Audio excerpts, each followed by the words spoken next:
پاکستان کی تاریخ میں پہلی مرتبہ گورنر سندھ کامران خان تصوری کا نماز جمعہ کے اجتماع سے خطاب۔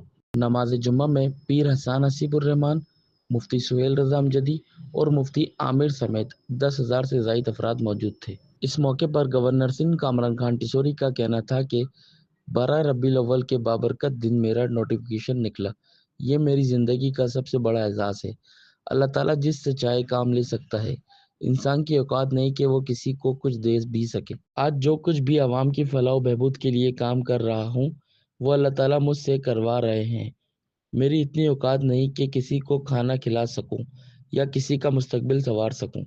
ملک و قوم کی ترقی و خوشحالی کے لیے خصوصی دعائیں کی گئیں۔